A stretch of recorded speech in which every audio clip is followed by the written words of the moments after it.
Cette vidéo est sponsorisée par Odoo. Plus d'informations en fin de vidéo. Je suis toujours pas psy, asseyez-vous, on a voulu tourner l'intro. Voilà, on est à la fin de la journée. On a même rangé l'un des deux fauteuils. C'était incroyable, c'était une super journée à vous rencontrer. Le concept, je le rappelle vite fait, on a deux fauteuils comme ça, je m'assieds sur l'un et vous venez sur l'autre et on discute. Même si je suis pas psy, on parle de trucs dont vous avez envie de parler. Généralement, on parle de votre vie. Merci à Odoo, sponsor de cette vidéo. Je vous en parle un peu plus tard à la fin. Sans eux, clairement, on pourrait pas faire cette vidéo. Donc vraiment, merci infiniment. Et franchement, c'était une pure journée aujourd'hui. C'était un plaisir de vous rencontrer. Je vous montre ça tout de suite. Let's go. Ok. Bonjour. Ça va? Ça va et toi? C'est ton anniversaire? C'est mon anniversaire. Et donc ta pote t'a offert des fleurs? Ouais, mes amis m'ont offert des fleurs. Elle a gardé le gros bouquet, mais du coup, je garde la petite fleur. Ok. Comme ça, ils sont avec moi. C'est indiscret de te demander, ça fait quel âge et tout? 27. 27. Ouais. Ça grandit. Ça grandit, ouais. Ça te fait plaisir ou ça te... Enfin, Oui. t'aimes bien? Je pense que 27, j'ai jamais eu trop la symbolique. Là, je le sens. Okay. Dans le sens où pour moi, mentalement, 27, on est censé être un adulte.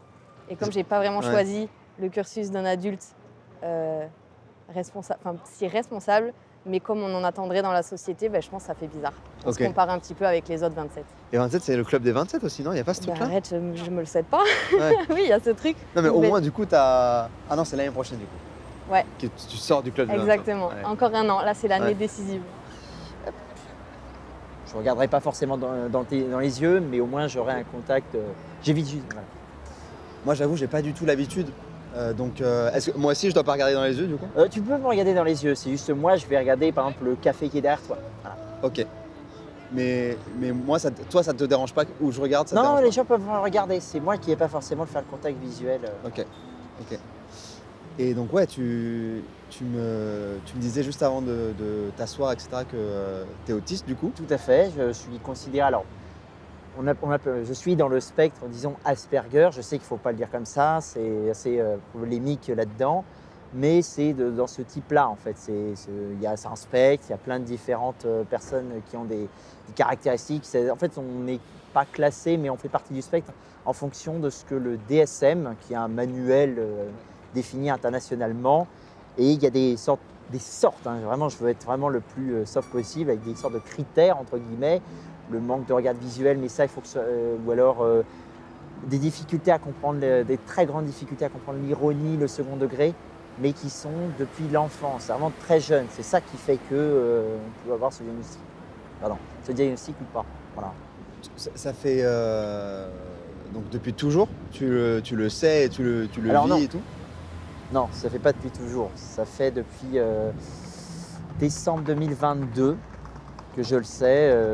Il y a eu des raisons personnelles pour cela, mais j'ai vraiment fait la démarche en fin d'année 2022 parce que j'ai rencontré une amie c'est elle qui, pour la première fois, au cours d'un date justement, qui m'a parlé de cette histoire-là. Moi, je n'en savais rien.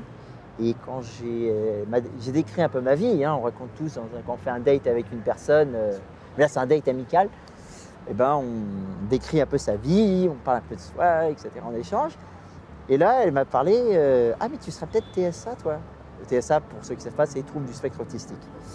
Et donc, elle m'a dit ça, je me suis dit, mais c'est quoi? Qu'est-ce que ça correspond? Elle ne pouvait pas trop m'expliquer, elle ne le savait pas, mais elle avait déjà eu des amis qui l'étaient. Et moi, je me suis dit, ah, c'est bizarre, je ne sais pas ce que c'est, machin. Ça expliquait beaucoup de choses étant dans mon enfance, etc. Pourquoi j'ai eu un PAI. Alors, c'est un plan quand on est un peu plus jeune à l'école, c'est pour aider à s'intégrer à l'école, pour avoir des aménagements, en gros, un PAI. Ou PAE, ça change en fonction de l'établissement. Et ça me permettait de mieux comprendre qui j'étais. Et ça expliquait pourquoi, par exemple, je n'arrivais pas à trouver d'amis, etc. Parce que il y a aussi ça, le fait de ne pas avoir forcément envie de faire un lien contact avec les gens, de ne pas forcément avoir le social n'est pas du tout quelque chose qui va être naturel. Il y a un truc qui me pèse énormément. Ouais. Tu veux en parler? Je n'ai pas trop l'habitude en fait, hein, face comme ça, ni en parler, j'en parlais pas trop. Mais j'en parle aussi comme quelquefois. Ma famille, eux, ils en sont dégoûtés. Ma mère, elle en est devenue malade, moi aussi. Ma mère, elle a fait un AVC il y a 3 semaines à peu près. Désolé. En fait, on habite à Marseille, à la Belle de Mai, dans le quartier de la Belle de Mai. Il y a eu un copropriétaire qui était défaillant, donc il ne payait pas ses charges, à peu près 7 000 €. Donc le syndic qui était en place, syndic professionnel, donc qu'est-ce qu'il a fait lui? Il a essayé de faire en sorte qu'il paye, moi aussi, mais ça n'a pas suffi. Donc il était défaillant de 7 000 €. Donc je change de syndic parce que je vois que celui qui est en place, et pour moi, il ne fait pas grand-chose. Tu dis je Parce change de syndic. oui, parce que j'ai décidé avec l'ensemble des copropriétaires, eux aussi, ils n'étaient pas d'accord parce qu'on est 8 copropriétaires dans cet immeuble. Pendant qu'il était là, pendant son mandat de syndic, il nous fait une assemblée générale où il nous demande de faire un fonds de roulement de 15 000 € plus des travaux. Donc on ne les a pas. Déjà, on avait payé une certaine somme pour faire des travaux. Donc ça, il y a eu ça. Ensuite, qu'est-ce qu'il y a eu d'autre? Les travaux n'ont pas pu être réalisés parce qu'on avait changé de syndic entre-temps. Donc c'était des travaux très importants. Non, j'ai fait des études classiques. Ouais. Une vie normale, petit master en marketing, communication. Ouais. Et en fait, j'ai tout lâché. Je viens de Toulouse à la base. Et je suis déménagée à Paris il y a 2 ans pour faire de la musique. Ok. J'avais jamais composé, jamais fait du piano. Je chantais sous la douche ou dans ma voiture, mais c'était tout. Ouais. Et en fait, dans mes alternances, mes stages, il n'y avait rien qui me plaisait. Et je me suis dit, non, la musique, je ne sais pas trop pourquoi ça m'attire, donc je veux aller faire un truc dedans. Et au final, maintenant, je suis DJ. Oh! Ouais, je compose, je fais mes propres trucs. Ok. Et c'est le début, mais je kiffe trop. C'est trop bien. Ouais. Et donc tu postes sur internet? Je poste mes mix sur YouTube. Ouais. Et là, je commence à avoir des petits events et tout. Mais non. Ouais, c'est très stressant, mais c'est trop cool. Putain, ok. Et ouais, du coup, c'est un peu... on se dit, est-ce qu'on est censé faire ça à 27 ans alors qu'on a déjà toute une expérience où on était censé se caser un petit peu et faire un truc un peu plus conventionnel. La famille, ils comprennent pas trop, donc des fois, c'est un peu stressant, quoi. Non à quoi? Non, non à pas abandonner. Ouais. Et non, la casquette vient de mon ancien stage Ok. à la Française des Jeux. Ok. Et en fait, quand on me demande du travail et que je pouvais pas, je disais toujours un non. Et du coup, ils me l'ont offert et Ok. voilà. Ah. Donc ça vient de là, mais après, c'est T'avais la répute. peut-être le mec qui dit quand il peut pas, il fait pas. Je préfère faire mon travail bien qu'on me dise vraiment de tout faire. Et ça, le fait qu'ils en fassent une casquette et qu'ils te l'offrent, est-ce que ça t'a fait plaisir ou au contraire, ça t'a saoulé? Non, ça m'a fait plaisir. Ça m'a fait plaisir, je les vois toujours. Toujours bonne ambiance. Ok. Donc Ok. vraiment bon délire. Voilà. Comment ça va, Tom? Ça va et toi, Cyrus? Ça va. On assume le fait qu'on se connaît directement. Ouais, on va pas faire semblant. On n'est pas des inconnus, quoi. On va pas faire semblant. D'habitude, il n'y a jamais personne que je connais qui s'associe sur ce fauteuil, sauf une fois au tout début, il y a eu Charlie. Ouais. Parce qu'on s'était croisés, quoi. Et tous les mecs et les meufs que tu payes aussi à chaque émission. Oui, exact, Mais tu ouais. les connais pas, juste c'est Ouais. des comédiens. Non, ils que sont tu castés, payes, voilà, ouais. on fait un casting et tout. Et c'est tout. Tu sais qu'il y a des gens qui me posent la question, hein, vraiment. C'est un casting? Ouais. Ah, c'est marrant. T'es jamais allé chez un psy, toi? Si. Non. T'en as jamais ressenti le... Bah, je suis un peu dans l'entre-deux où. C'est une discussion qu'on a déjà eue en privé, mais en gros, je suis un peu dans l'entre-deux où je pense que oui, tu vois, on a toujours du bénéfice à parler à quelqu'un d'extérieur de trucs qu'on a un peu dans la tête. Ça nous permet de le poser et de le regarder, tu vois. Mais d'un autre côté, je suis à un équilibre où franchement, ça va. Oui, il y a des trucs, mais j'ai plus peur qu'en gros, Ouais. il soulève le tapis et je pense qu'il y a un peu de poussière. Il me dit, en fait, il y a quand même beaucoup de poussière sur ce tapis. Et T'as peur que ça remue la merde? ouais, et qu'en fait, ça me pose des questions que j'ai pas forcément envie de me poser, même si je sais qu'elles sont là et j'y réponds un peu. Je pense qu'il y a un truc où il y avait quelqu'un qui disait ça dans un épisode où je pense que je suis à l'équilibre, où c'est ok de vivre avec ça. Des petits trucs, tu vois, où effectivement, si je les réglais, peut-être que j'atteindrais encore un niveau de 10 sur 10 de bonheur et d'enlever toutes mes anxiétés. Mais tu vois, je pense que je suis à 8 sur 10. Et l'équilibre bénéfice-risque, pour moi, en ce moment, il est ok. En vrai. Mais oui, tu vois, en vrai. Waouh, ça y est, je suis parti, j'allais me livrer là. Mais ouais, par rapport à mon fils et tout, des erreurs que j'ai pas envie de faire ou des trucs de me dire j'ai envie d'avoir le bon recul, de pas lui mettre une pression sur certaines choses ou d'être trop dur sur d'autres. Peut-être que le fait d'en parler en amont avec quelqu'un m'aiderait aussi à pas être trop obtus dans ma façon de l'élever. Je trouve ça plus joli que dire de l'élever. Putain, j'avais jamais fait attention qu'il y avait un double sens sur élever. C'est quoi une journée, genre tu fais quoi en ce moment, genre c'est quoi tes journées En ce type moment, et à quel point donc le TSA joue dans ta journée Alors. et qu'est-ce que ça change, tu vois, concrètement par rapport Alors, ma journée est très routinière, surtout en ce moment où là, je suis en recherche d'emploi, j'ai fait un master, mais bon, j'ai voulu faire l'inspection du travail et ça, j'ai pas réussi. Mais au moins, j'essaie de trouver un travail, etc. Mais ça n'a pas trop changé de la préparation du concours. En gros, ma mère se réveille souvent vers 7h30. Moi, je me réveille vers 8h. Souvent, c'est vraiment 8h, 8h05. Bon, voilà, je ne peux pas être à la minute près. Hein. Je me réveille, je prends mon petit-déj. Jusque-là, tout va bien. Ensuite, je prends toujours le thé que j'ai, parce que je me fais un thé avec des céréales, etc. Je prends le thé et je me mets dans le lit et je regarde YouTube. Mais YouTube, c'est pas... Voilà, mais j'ai vraiment une catégorie très spécifique. Toutes les recommandations sont désactivées, les shorts sont désactivés. Il y a vraiment que les YouTubeurs vraiment de mes intérêts spécifiques que je regarde. Tu regardes quoi? Pokémon Go, Disneyland Paris, high-tech et photographie. Je n'arrive pas à ajouter. Alors peut-être que j'ajouterai quand même, peut-être, je verrai si j'arrive à t'ajouter dans la liste. Mais j'ai 20 youtubeurs, Ouais. entre 20 et 30 en fonction des moments. C'est très difficile d'en ajouter. Donc je regarde ça. Et ma mère, là, mon frère, là, ils vont travailler. À 9h30, à 8h30, je prends ma Ritaline. C'est un médicament pour le trouble de l'attention. Et à 10h30, là, avant, je faisais la préparation du concours pendant à peu près 2 heures. Et là, maintenant, c'est recherche d'emploi. Là, donc là, voilà, je fais ces recherches, je regarde s'il y a des réponses, j'appelle, enfin, le tralala. Hein. Mon psy m'avait aidé à faire la lettre de motivation, le CV, voilà, bon. À 12h15, je mange. À 12h45, j'ai fini. Je continue à regarder YouTube. À 13h, 13h15, café à nouveau. Et à 13h30, train pour Paris ou voiture. Et là, je me mets à faire toutes les arènes McDonald's de Paris. Et dans le jeu, il y a les arènes McDo et il y a l'Île-de-France aussi. J'ai un ami qui le fait avec moi. En fait, ça permet de m'occuper, de sortir, de me forcer à faire de la sociabilisation et de ne pas rester dans mon coin à tourner en rond parce que je sais que si je suis à la maison, je pète un câble. Dans le jeu, c'est Pokémon Go, tu veux dire? Ouais, toujours Pokémon Go. Donc tu fais tous les McDo? Tous les McDo, en fait, pour savoir si c'est un McDo qui a une arène, parce qu'il y a des arènes, en fait, qui sont sponsorisées. Ceux qui ont des McCafé ont une arène, ceux qui n'ont pas de McCafé ont un Pokéstop. Moi, ce qui m'intéresse, c'est les arènes. Il faut faire des actions dans le jeu pour augmenter un badge. Donc là, il y en a une là-bas. Là, celui-là, il est sponsorisé. Celui de Faubourg du Temple l'est aussi. Et donc, voilà, je fais ça jusqu'à à peu près 18h30, 19h. Et je prends le RER A ou la ligne 1. Je passe toujours par la Défense. Je rentre chez moi. Il faut qu'il soit 19h30 pour aller. Voilà, je mange, etc. avec ma mère, etc. et mon frère. Et après, je regarde à peu près YouTube ou je sais pas quoi.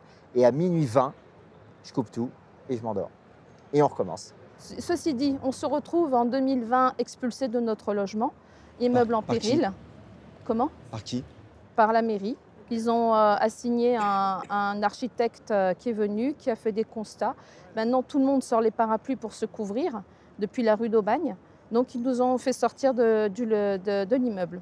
Donc, on nous a fait sortir de l'immeuble. On était sous syndic judiciaire. Ensuite, ce syndic judiciaire-là, il nous propose un devis de 580 000 euros. Waouh. Il y a 46 000 euros de peinture. J'ai l'impression qu'on va repeindre Versailles. Il y a 112 000 euros rien que notre quote-part à nous, sans compter la quote-part des autres copropriétaires. Il y a eu 2 appartements qui ont été incendiés. Les copropriétaires. Il y a pas des assurances pour ça? Alors les assurances, elles veulent rentrer. Ils se sont déplacés jusqu'au lieu, mais ils n'ont pas pu entrer parce qu'ils ont muré l'entrée de l'immeuble. Il y a eu des squatteurs. Ça a été vandalisé. Ils ont coupé les tuyaux en cuivre, ils ont été revendus. Ils ont saccagé l'appartement. Le mien, c'est une décharge publique et des toilettes publiques parce que je suis située au rez-de-chaussée. Donc les assureurs n'ont pas pu entrer pour vérifier l'étendue des dégâts puisque l'immeuble était muré. Là, tu es alternant dans quoi? Enfin, ton école, c'est quoi? Je suis à Digital Campus. Je suis en directeur artistique spécialité web design. Et tu kiffes? Ouais, un peu moins actuellement parce que faut trouver une alternance. Ça fait 2 ans, donc c'est un peu fatigant de 2 ans rechercher. que tu cherches? Ouais, 2 ans que je cherche. Un peu fatigant de rechercher, mais sinon, ce que je fais, ouais, quand je le fais, c'est tout le temps avec passion. Donc, ouais. Qu'est-ce qui se passe si tu trouves pas? Je paye. Actuellement, j'ai 2 prêts sur le dos. Là, j'ai refusé de faire un prêt avec ma banque et j'essaie de payer par moi-même.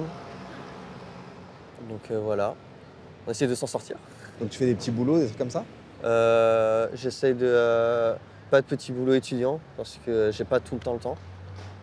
Mais j'essaie de faire des missions par des contacts ou autres. Voilà, j'essaie d'avancer en continuant à chercher. C'était quoi le déclic? À quel moment tu t'es dit je lâche mon taf? Bah, j'étais hyper malheureuse. En fait, j'avais pas vraiment de taf parce que j'ai fait mon alternance la dernière année de master en communication. Et en fait, je sais pas, j'ai eu comme une révélation de, en fait, c'est ça la vie d'adulte.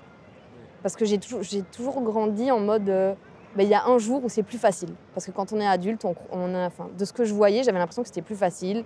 Il y a toujours ce truc de tu comprendras quand tu seras grand, tu verras, c'est des trucs. Pas du tout, moi, il y a des trucs, j'ai toujours pas compris.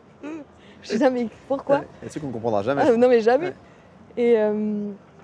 Et j'étais dans un bureau et je me rappelle, en fait, il y avait des managers, des responsables de projet qui venaient me saouler pendant 3 heures entières en me disant non, le orange là de la typo, il n'est pas assez orange, il faut que ce soit ce orange là. Et j'ai fait, alors moi, c'est hors de question que je sois stressée de toute ma vie parce que le orange sur la plaquette du salon de l'habitat, il n'est pas assez orange et il faut qu'il se... Enfin, ok, il faut être sérieux, mais j'étais là, moi, c'est pas ça pour... Enfin, c'est pas les problèmes auxquels j'ai envie de consacrer de l'énergie. Je pense que dans tout ce que tu choisis, tu as des problématiques, tu as du positif et du négatif. Tu peux pas juste kiffer. Il faut au bout d'un moment faire face à de la contrainte, je pense, et apprendre à travailler avec. Mais c'est pas la contrainte que j'avais envie de côtoyer au quotidien, quoi. Et je me suis dit, qu'est-ce que je fais? Parce que globalement, j'avais pas de passion. J'avais jamais fait de musique, donc c'était... Même quand j'ai commencé, les gens ils m'ont dit, mais t'es pas musicienne, ouais. Pourquoi? Genre, Ouais. j'écoutais du commercial, j'écoutais Fun Radio, enfin vraiment rien à voir. C'était... Bon, j'avais des références, tu vois, mais la musique, c'était même pas une question. Pour moi, c'était trop tard. Pour moi, c'était que de la chance. Et c'était trop tard. Là, j'avais 21 ans. J'avais jamais fait de la musique. C'est pas maintenant que j'allais apprendre à faire du piano. Ah, c'était à 21 ans que tu as eu le déclic Ouais. et tout. Ok. Et pour moi, c'était déjà ça trop tard. Du coup, je me suis dit, ok, j'ai quand même envie de faire ça. Donc, qu'est-ce qui est à ma disposition maintenant, tout de suite, pour que ça devienne un peu plus réel? Du coup, j'ai un master en communication. Non, 23 ans. J'ai un master, je peux aller rencontrer des artistes qui ont besoin d'aide sur de la communication, sur des visuels, de la direction artistique, et leur proposer mon aide. Et donc, j'ai fait ça. Au début, j'avais ouvert un compte Instagram pour les interviewer. Donc en freelance? Ouais, mais même juste gratos comme ça, et justement pour rencontrer des gens. Et je m'étais dit, je vais aller bosser dans un label. Je vais me faire un petit book avec toute l'expérience que j'ai acquise et je vais aller démarcher des labels pour bosser à la com dans un label. Ça n'a jamais marché. J'avais jamais de réponse, enfin ça marchait pas. Et en fait, en rencontrant les artistes, je les ai vus faire de la musique. Et là, j'ai fait, c'est ça quoi. C'est moi aussi, je vais être derrière, je veux savoir comment on enregistre. Je voyais le logiciel, ça me paraissait être un logiciel de décollage de fusée, enfin je comprenais rien. Et j'ai fait, j'ai envie de comprendre. Donc c'est pas grave, on va se faire un peu mal et on va y aller quoi. C'est quoi la solution là aujourd'hui? Je sais pas. J'ai pris un avocat, j'ai arrêté de payer les charges de syndic parce que je ne peux pas payer à la fois les charges et à la fois payer l'avocat. Donc j'ai arrêté de payer les charges du syndic judiciaire, qui sont très chères, et j'ai pris un avocat. Mais l'avocat, je ne sais pas ce qu'il a fait, il a écrit juste une lettre, il m'a vu 2 fois, j'en ai eu pour presque 1 000 €. Donc ce n'était pas une solution non plus. J'ai écrit au maire, j'ai écrit... au ministre du Logement, je n'ai pas eu de réponse. Moi, la seule chose que je peux faire, c'est mettre ton mail ou ton contact à un endroit et que quelqu'un regarde ça et se dise « Ah, moi, je sais comment l'aider. » Je veux bien. Moi, je suis prête à tout. Je suis prête même à prendre une casserole et à tambouriner devant le bureau du maire de Marseille pour avoir un rendez-vous. J'ai demandé même des rendez-vous avec le maire à chaque fois que je me présente. On me dit non, le maire, il ne reçoit personne. c'est pas comme ça que ça se passe. Je dis, mais comment ça se fait? Le maire, il reçoit pas ses administrés. J'ai essayé par mail, rien. Pourquoi tout ce qui est genre développement perso, pourquoi tu détestes autant genre? Qu'est-ce qui... Parce que j'ai l'impression qu'il y a un truc qui vraiment en toi, genre, ah ça t'agace, tu vois? Il y a un agacement profond. Je sais pas, j'ai jamais pris le temps de l'analyser, j'essaie de le faire là, ça se trouve je vais me planter. Je pense qu'il y a un premier truc je trouve que des fois c'est un peu enfoncer les portes ouvertes et ça tombe sous le bon sens, tout ce qu'on explique.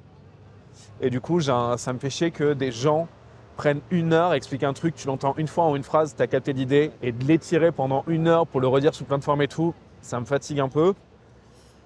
Et après je pense qu'il y a un truc de posture où j'ai un peu un truc de quitter pour m'expliquer comment ma vie elle doit marcher pour que selon toi je suis une meilleure personne, pour selon toi ces trucs-là c'est censé être mieux, selon toi ces trucs-là ils sont censés être plus efficaces, plus efficients et tout. Il y a des trucs qui pour moi tombent sous le bon sens. Je peux totalement comprendre que on en ait besoin et tout, mais moi j'avoue ça me touche pas et c'est pas des témoignages ou des partages d'expériences ou de parcours de vie qui pour moi sont inspirants. C'est genre presque de l'ingérence, genre? De l'ingérence dans la vie des autres et tout, genre... Non, parce que pour moi, ce côté-là serait un peu... Enfin, ça veut dire qu'il y aurait de l'intrusivité. Ouais. L'intrusion. Intrusance. Intrusivité, Je vous laisse choisir. Intrusivité, c'est pas mal. Et c'est pas le cas non plus. Je pense que les gens qui consomment du développement personnel, ils y vont d'eux-mêmes. Mais ouais, il y a un peu ce truc sous-jacent, un peu à la école de commerce, tu vois. Ouais. Qui, moi, me saoule un peu de... tous les jours, remercie-toi, lève-toi. En fait, cette injonction à réussir à être une meilleure personne, en vrai, t'as le droit d'échouer aussi, tu vois. Ouais. C'est juste l'injonction à essayer pour moi qui est importante. Après le reste, Mais je pense que si ça peut parler à des gens, parce que j'ai beaucoup de potes aussi qui me disent mais moi j'ai rien, j'ai pas de passion, j'ai pas de... Moi aussi j'aimerais bien avoir un truc. Je pense que au début on pense pas d'où ça peut venir, mais Mais toi, t'avais pas de passion. non j'avais rien. C'est... Moi, je voulais faire. Moi, mon année de terminale, c'était hyper marrant parce que j'ai dit je vais être architecte. Après, j'ai dit non, finalement, je vais être journaliste. Puis je voulais partir au Canada. Puis j'ai fait une école de commerce. Puis non, finalement, je vais me réorienter, je vais faire de la poterie. Enfin, c'était. Je cherchais en fait tout et n'importe quoi.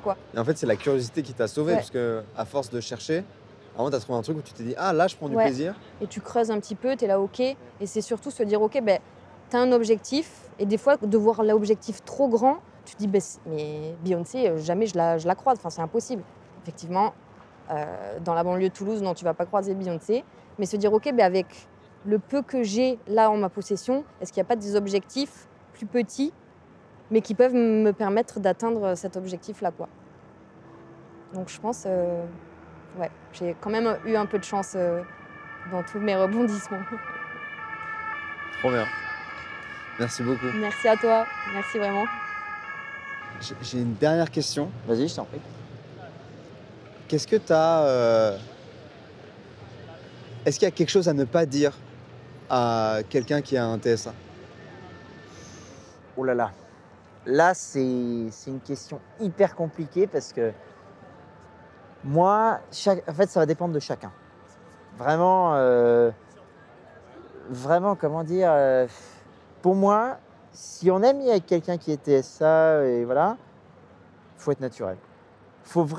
C'est comme n'importe quel handicap. Hein, si on voit quelqu'un, moi je suis ami avec une personne qui a des difficultés à marcher, je suis ami parce que j'aime bien sa personnalité, j'aime bien être avec elle, ça me rassure, etc. Mais l'handicap, je fais avec. Voilà, il a son handicap, elle a son handicap, pardon, elle a sa particularité à elle, moi j'ai ma particularité à moi, on fait avec. Si la personne ne veut pas de moi, c'est son choix, elle est libre de ne pas vouloir de moi, voilà, mais si elle veut bien de moi, bah, elle fait avec, moi j'essaie de m'adapter, on s'adapte, etc. Mais il ne faut pas réduire la personne, de ce que j'ai compris, réduire à sa condition, à son handicap. Ça, c'est hyper... c'est démoralisant, c'est rabaissant, voilà.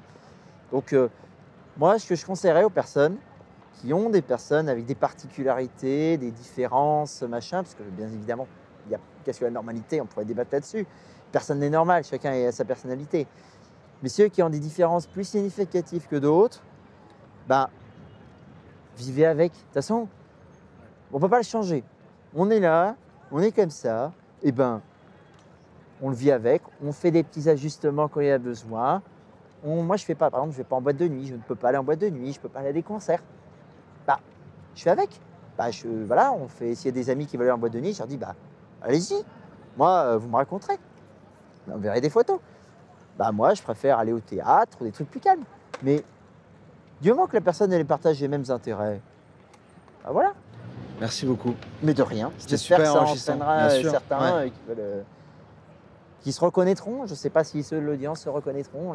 Voilà. Et puis, bah, merci à ceux qui m'auront compris. Et puis, merci à toi de m'avoir accueilli sur ce plateau improvisé de la place de la République à Paris. Voilà. Merci de t'être assis. Mais de rien. Trop bien.